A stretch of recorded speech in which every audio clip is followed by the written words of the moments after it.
Israel और Hamas के बीच शुरू हुई जंग को 1 साल से ज्यादा का वक्त हो चुका है। इस जंग का दायरा पूरे पश्चिम एशिया को अपनी चपेट में ले चुका है, लेकिन बीते दिनों जहां इजराइल और हिजबुल्लाह के बीच कहने को ही सही संघर्ष विराम का ऐलान किया गया, तो उसके तत्काल बाद पश्चिम एशिया के इलाके के अंदर जंग का एक नया मोर्चा खुल गया है। और यह मोर्चा केवल उस देश की हदों तक सीमित नहीं है, बल्कि यह भी एक अंतरराष्ट्रीय नया अखाड़ा बनता जा रहा है। तो आइए समझाते हैं आपको दूरबीन के साथ कि आखिर पश्चिम एशिया के इलाके में यह कौन सी नई जंग है जिसको लेकर अब पूरी दुनिया की नजरें सीरिया पर लग गई।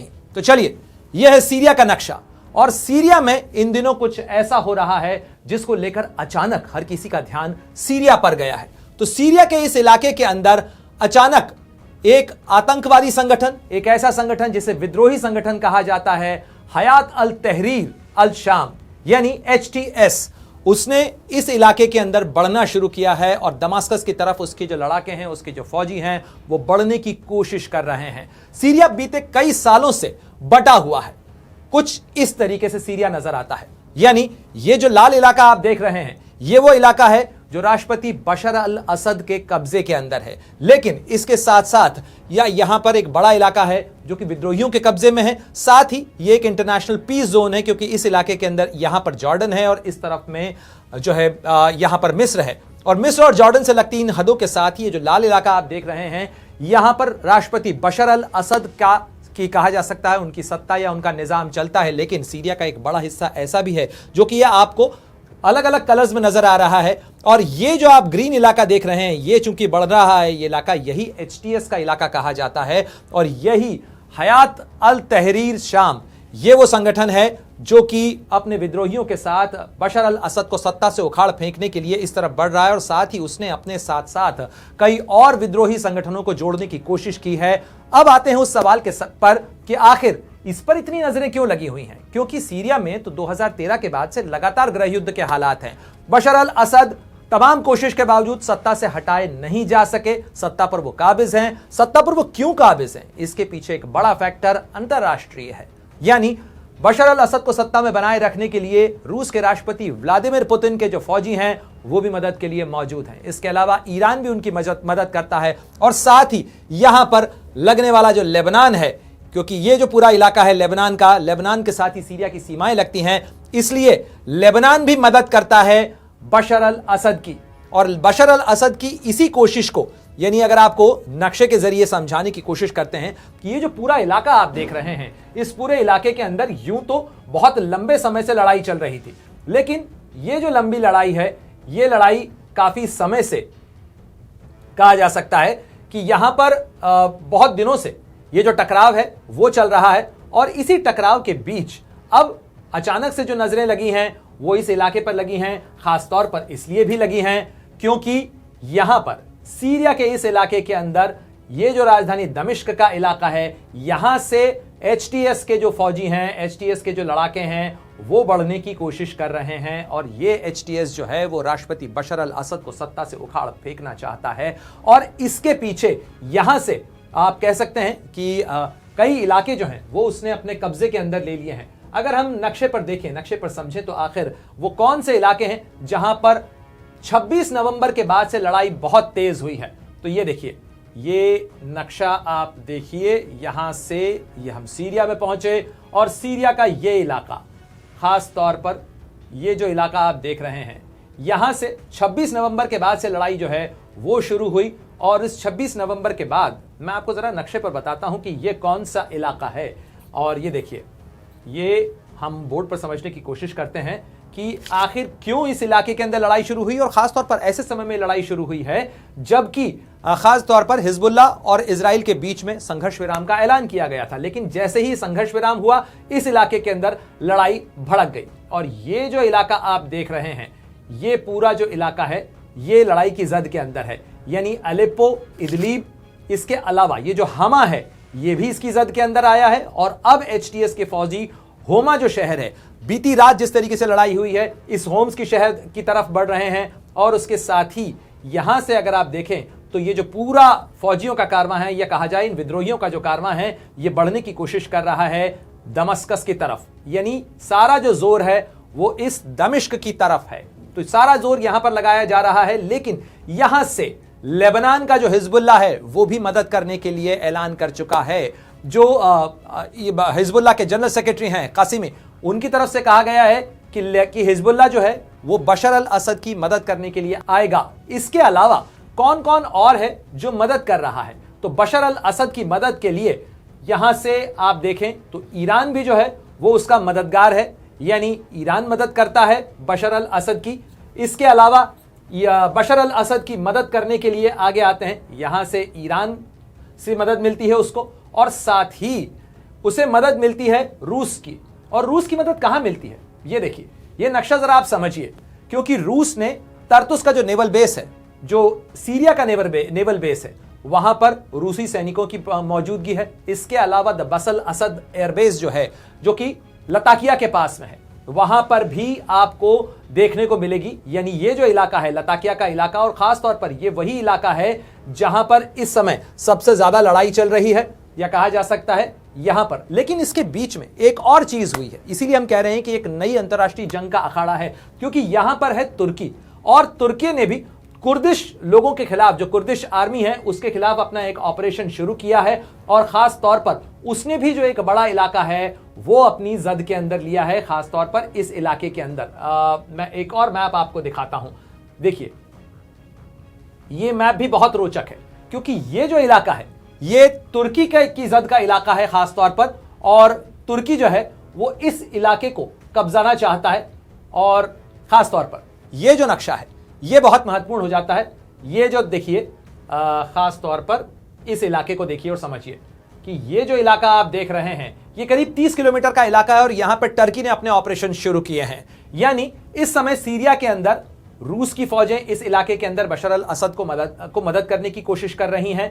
यानी अगर हम कलर डिनोटिफिकेशन करें तो चलिए लाल से हम रशिया को डिनोट कर लेते हैं, तो रूस की जो फौजें हैं वो यहां पे और इस इलाके के अंदर बशर अल असद को मदद करने के लिए यहां पर उनकी ताकत बढ़ा रही हैं। इसके अलावा यहां से हिजबुल्लाह जो है वो मदद करने के लिए बशर अल असद के साथ आते नजर आ रहे हैं। लेकिन खास तौर पर ये जो इलाका है, ये इलाका जहां पर विद्रोहियों का कब्जा है, इसके साथ ही ये जो पीले रंग का इलाका आप देख रहे हैं, ये इलाका ये भी विद्रोहियों के पास है। यानी ये गैर असद जो सैनिक हैं यहां पर, या जो लड़ाके हैं उनके पास है, जिसे सीरियन ये अपने आप को सीरियन स्वतंत्र आर्मी कहते हैं। इसके अलावा बशर अल असद की जो आर्मी है उनका जो इलाका है। इसके अलावा ये जो इलाका है इसे नो कॉन्फ्लिक्ट जोन कहा जाता है, क्योंकि यहां पर अंतरराष्ट्रीय निगरानी भी है। यहां पर जॉर्डन है और यहां पर जो है वो मिस्र है, और जॉर्डन और मिस्र से लगती इस हद के बीच में ये जो है ये इंटरनेशनल नो कॉन्फ्लिक्ट जोन कहा जा रहा है। लेकिन जो सबसे महत्वपूर्ण हो जाता है इस इलाके को समझते समय कि आखिर ये लड़ाई छिड़ी क्यों, और कौन है वो शख्स जो कि इस लड़ाई का इस समय नायक कहा जा रहा है। तो मोहम्मद अल जुलानी उसका नाम है, और ये मोहम्मद अल जुलानी वो शख्स है जो कि कभी बगदादी के साथ काम किया करता था, ये अल कायदा के साथ काम किया करता था, और उसके बाद इसने अपने आप को एक स्वतंत्र संगठन घोषित किया जिसका नाम रखा गया हयात अल तहरीर शाम। यानी शाम सीरिया को भी कहा जाता है, लवांत भी कहा जाता है। साथ ही जिस समय आइसिल बना, उस आइसिल से अपने आप को अलग करते हुए इसने इस इलाके को कब्जा किया। हालांकि 2016 के अंदर जो बशर अल असद की सरकार थी, सीरियन आर्मी ने इदलिब का जो इलाका था, उस इदलिब के इलाके के अंदर जो बशर अल असद की सरकार ने यहां पर बड़ा ऑपरेशन चलाया, और इस इलाके के अंदर ये जो अलिप्पो जगह है, इस अलिप्पो जगह को खास तौर पर इस इलाके को कब्जा कर लिया, और यहां से जो जुलानी है उसे भगा दिया। इसके जो सारे लड़ाके थे वो इदलिब के अंदर आ गए, और यहां पर वो अपना बेस बनाए हुए थे। लेकिन कुछ दिनों पहले अचानक कुछ हुआ। अचानक मैं कारण भी बताऊंगा आपको कि आखिर अचानक क्या हुआ, क्यों हुआ, कैसे हुआ। लेकिन जरा ये समझिए कि ये जो उत्तर का इलाका है सीरिया का, यहां से ये सारे लड़ाके इकट्ठा होते हैं। सबसे पहले वो जो सीरियन आर्मी है बशर अल असद की, उसको यहां से सत्ता से हटाते हैं, और उसके बाद देखिए इस जगह को समझने की कोशिश करते हैं। और ये इलाका क्यों महत्वपूर्ण है, आपको याद होगा कुछ साल पहले जो भारतीय नर्सेस थीं उनको भी अगवा किया गया था इसी इदलिब और अलेप्पो के इलाके के अंदर, और वहां से जो है उनको छुड़वाया गया था। उस समय में जो कुर्दिश आर्मी थी उसकी भी एक भूमिका थी। उन नर्सेस को सुरक्षित निकालने में करीब 26 नर्सेस थीं जो भारत की नर्सेस थीं, जो सीरिया में उस समय मौजूद थीं। उनको सुरक्षित भारत ने बड़ी मुश्किल से एक लंबे ऑपरेशन के बाद निकाला गया था। लेकिन ये जो पूरा इलाका है ये टकराव का इलाका रहा है। तो यहाँ इदलिब से जो HTS के लड़ाके चले उसके बाद इन्होंने यहां पर कंसंट्रेट किया, जो सीरियन आर्मी थी उसे यहां से बाहर किया। इसके साथ ही उन्होंने यहां से जो हामा का इलाका है इसकी तरफ कूच की, इस इलाके को अपने कब्जे में लिया। और इस समय जो अभी की जानकारी बताई जा रही है, ये होम्स का इलाका है, यहां पर इस समय लड़ाई चल रही है। तो एक तरीके से अल-कायदा का सहयोगी जो अल जबानी है वो इस तरफ बढ़ रहा है और खासतौर पर उसकी जो कोशिश है। लेकिन सवाल फिर हम उसी पर आते हैं कि आखिर अचानक ऐसा क्या हुआ। तो माना जा रहा है कि यहां पर एक नया प्रेशर पॉइंट क्रिएट हो रहा है। कहीं ना कहीं यह आरोप लगाया जा रहा है सीरिया की तरफ से और बाकी कई देशों, ईरान की तरफ से, कि इसके पीछे इजराइल और अमेरिका का साथ हो सकता है। हालांकि ये तमाम आरोप हैं, अभी किसी तरीके का कोई बयान नहीं आया है, बल्कि जो जुलानी है जो कि एचटीएस का प्रमुख है वो अपने आप को इजराइल विरोधी भी कहता रहा है, वो इजराइल के खिलाफ बयान भी देता रहा है। लेकिन अपने उन तमाम बयानों के विरुद्ध उसने इस इलाके के अंदर जो सत्ता कायम की, क्योंकि यह इलाका ऐसा है जहां पर बशर अल असद की सरकार नहीं चलती बल्कि एचटीएस का जो प्रबंधन है, एचटीएस की जो सरकार है वो चलती है। और उस एचटीएस की सरकार में उसने कथित तौर पर माइनॉरिटीज को भी प्रोटेक्शन दे रखा है, यानी जो क्रिश्चियंस और जो अलावी हैं सीरिया के, उनको वहां पर समर्थन और कहा जा सकता है सुरक्षा दे रखी है। हालांकि राइट टू डिसेंट उन्हें भी नहीं है, यानी किसी तरीके का विरोध प्रदर्शन करने की इजाजत उन्हें भी नहीं है।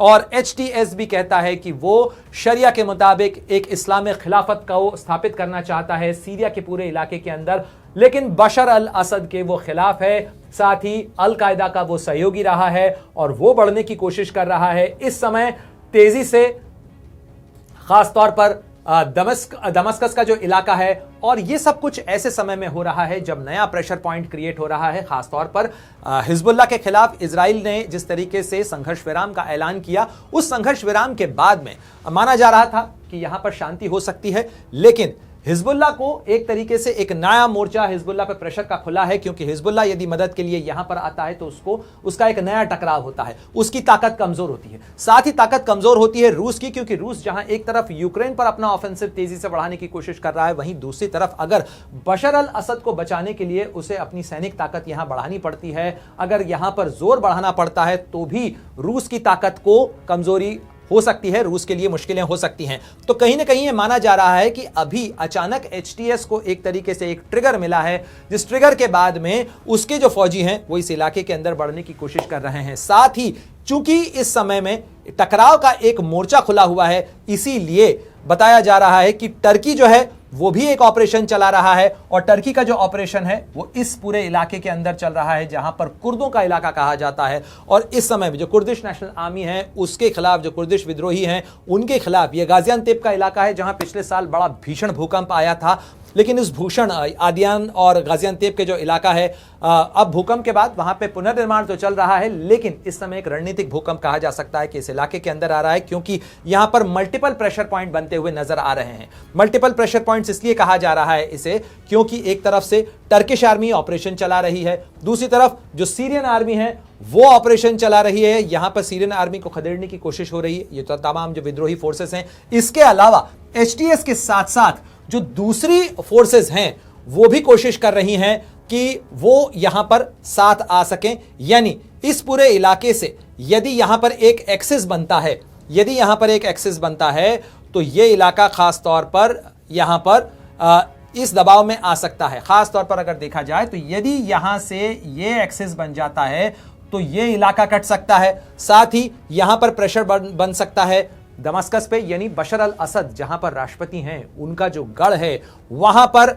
जो दबाव है वो बढ़ सकता है। तो ऐसे में बड़ा सवाल यही खड़ा हो रहा है कि क्या इस पूरे इलाके के अंदर एक नई इंस्टेबिलिटी, एक नई अस्थिरता का दौर शुरू हो सकता है। साथ ही ये जो गृह युद्ध है ये एक बड़ी वजह रहा है बीते करीब 12 सालों से जो सीरिया से विस्थापन हुआ है। बहुत सारे लोग मारे गए, बहुत सारे लोग घायल हुए हैं। साथ ही बशर अल असद के ऊपर कई बार ये आरोप लगते रहे कि उन्होंने वेपन्स ऑफ मास डिस्ट्रक्शन का इस्तेमाल किया है, उन्होंने केमिकल वेपन का इस्तेमाल किया है। हालांकि इन तमाम आरोपों के विरुद्ध बशर अल असद लगातार दमस्कस की जो सत्ता है उसके अंदर काबिज रहे हैं। लेकिन इन तमाम चीजों के बीच जो नया प्रेशर पॉइंट है उसको लेकर सवाल इसलिए भी खड़े हो रहे हैं कि अगर ये यहां पर लड़ाई बढ़ती है तो खास तौर पर जो पश्चिम एशिया का इलाका है जहां पहले ही लड़ाई काफी मोर्चों के ऊपर चल रही है, वहां ये जो गृह युद्ध है ये हालात को और मुश्किल बना सकता है, खास तौर पर इन इलाकों के लिए, यानी उन मुल्कों मुल्कों के लिए जो इस क्षेत्र के अंदर हैं। खासतौर पर अगर आप देखें तो लेबनान, इसके अलावा ये इजराइल है। इजराइल और लेबनान के बीच अभी भी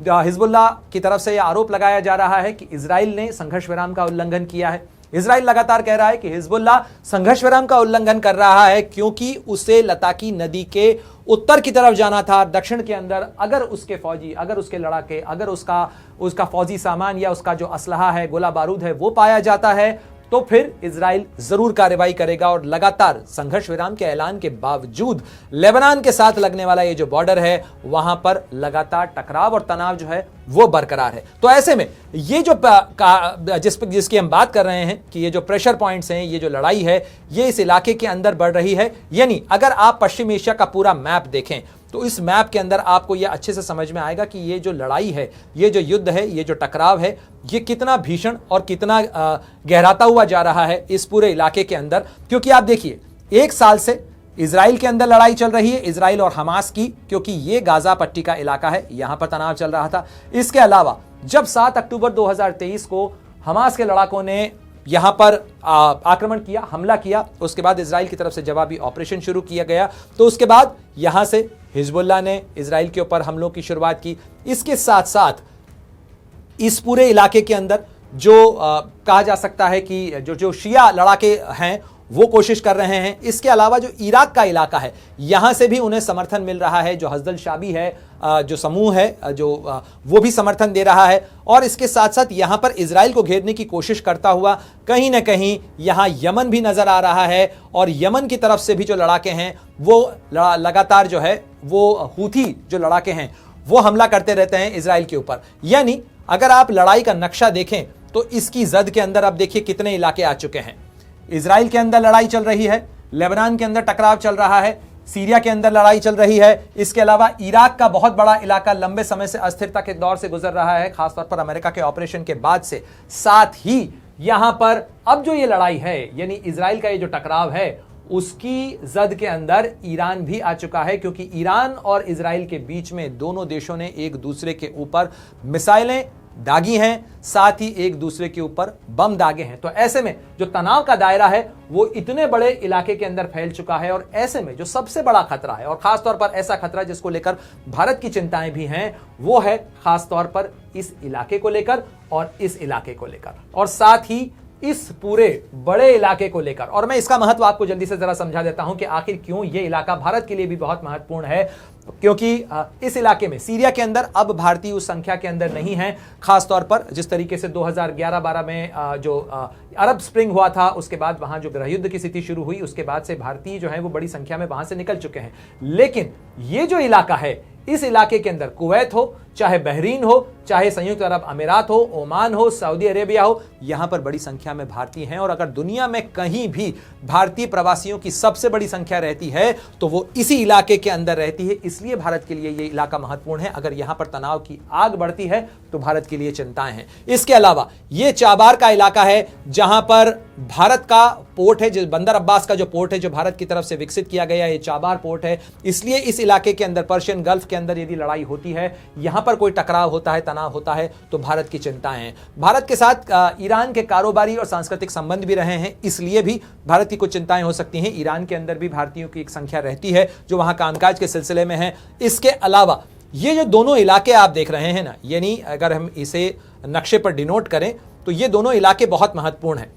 ये इलाका खास तौर पर अगर आप मैप पे देखें तो ये रेड सी का इलाका है, और यहां से सुवेज कैनाल आगे जाती है, जो सुवेज नहर है। इसी सुवेज नहर से भारत का कारोबार, भारत का जो व्यापारिक सामान है वो आगे की तरफ जाता है, यानी यूरोप के लिए जाता है। और साथ ही ये जो इलाका आप देख रहे हैं, ये है वो इलाका, क्योंकि ये आप नक्शे पर देखें तो ये इलाका जो है ये भारत है। यहां पर गुजरात आप देख सकते हैं, तो गुजरात के बंदरगाह तक अगर किसी पोर्ट के ऊपर, कांडला पोर्ट पे, मुंद्रा पोर्ट के ऊपर, इसके अलावा मुंबई के किसी बंदरगाह के ऊपर यदि एनर्जी उतरती, यानी ये हमारी एनर्जी सप्लाई के हिसाब से कच्चा तेल अगर किसी रास्ते से आता है तो वो इसी रास्ते से आता है। इसलिए भारत के लिए इस इलाके के अंदर जंग की आग का फैलना चिंता का सबब है। और केवल भारत ही नहीं बल्कि दुनिया के तमाम देशों के लिए इस समय एक नया टेंशन का हेडेक बना हुआ है ये इलाका, क्योंकि यहां पर लड़ाई की जो आग है वो थमने की बजाय बढ़ती चली जा रही है। अभी ये देखना होगा कि क्या एचटीएस को रूस के साथ मिलकर, ईरान के साथ मिलकर बशर अल असद की सरकार, उनकी सेना रोक पाती है, या फिर सीरिया में एक नई करवट होने जा रही है, सीरिया के अंदर सत्ता का बदलाव हो सकता है। सीरिया के अंदर यदि ऐसा होता है तो यह आसान नहीं होगा, बहुत खून बहेगा, बहुत बड़ा टकराव हो सकता है। इसकी आशंका, इसकी चिंता जताई जा रही है और इस चिंता को खुद यूएन में संयुक्त राष्ट्र संघ के महासचिव अंतोनियो गुतेरेस ने भी जताया है और कहा है कि यहां पर इस समय शांति बहाल करने के लिए जो तमाम अंतर्राष्ट्रीय फोर्सेस हैं उनको भी कोशिश करना चाहिए, मदद करना चाहिए और इसके लिए प्रयास किए जाना चाहिए। तो चलिए देखिए, दूरबीन लगाकर हमने आपको दिखाने की कोशिश की कि आखिर सीरिया में गृह युद्ध के हालात क्यों हैं, कैसे हैं, उसके पीछे कारण क्या हैं, उसके पीछे कौन कौन से फैक्टर हैं और कौन कौन से एक्टर हैं। अगर आप ये वीडियो YouTube पर देख रहे हैं तो हमारे चैनल को सब्सक्राइब कर बेल आइकन दबाएं और Facebook पर देख रहे हैं तो हमारे पेज को लाइक करें। 8 मिलियन प्लस सब्सक्राइबर, आपके इस भरोसे के लिए बहुत धन्यवाद।